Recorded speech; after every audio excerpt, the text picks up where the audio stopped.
या देवी सर्वभूतेषु शक्तिरूपेण संस्थिता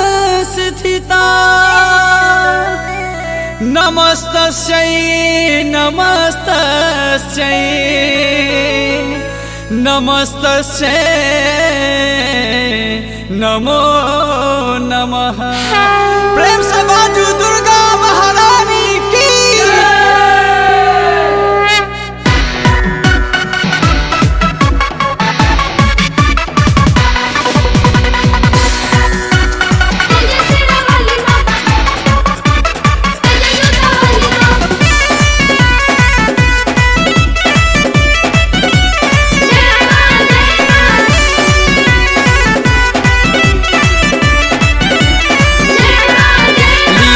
विधना के माता दोसर के हमर मिटते माँ दया जो तू नहीं करबे जीवन को ना जेते। हम शरण चरण में श्यामा छिकाली महारानी हम शरण चरण में श्यामा छिकाली महारानी।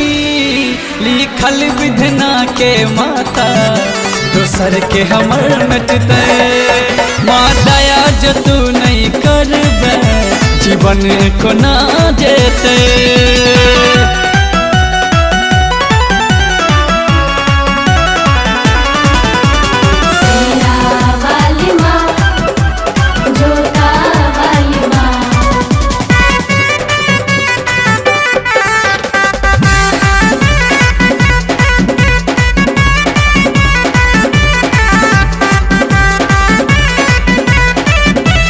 बैसल दरभंगा में दुनिया के चलाबै छै राहत में काटा दानव संघारै छै।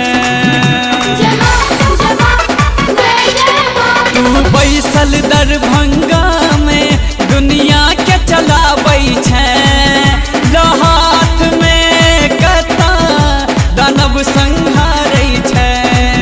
माँ कृपा अपन नहीं करबे दिन रात कोना बीतते माँ दया जो तू नहीं करबे जीवन कोना जेते। लिखल विधना के माता दोसर के हमर मिटते।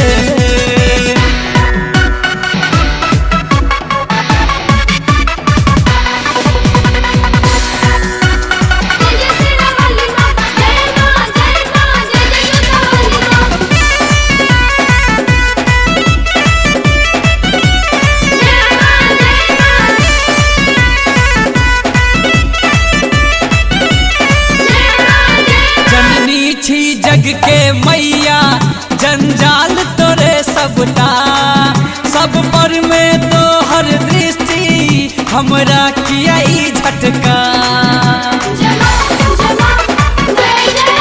जननी छी जग के मैया जंजाल तोरे सबटा सब पर में तो हर दृष्टि हमरा किया झटका। माफ करने माँ दया जो तू नहीं करबे जीवन को ना जेते। लिखल विधना के माता दोसर के हमर मिटते।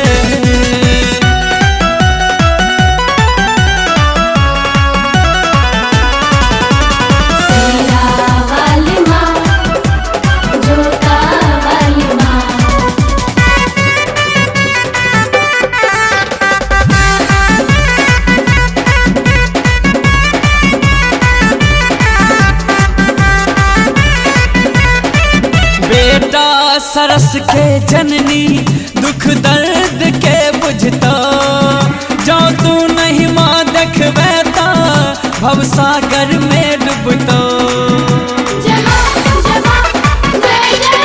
बेटा राम कृष्ण के जननी दुख दर्द के बुझतो जो तू नहीं माँ देखबे ता भवसागर में डूबतो।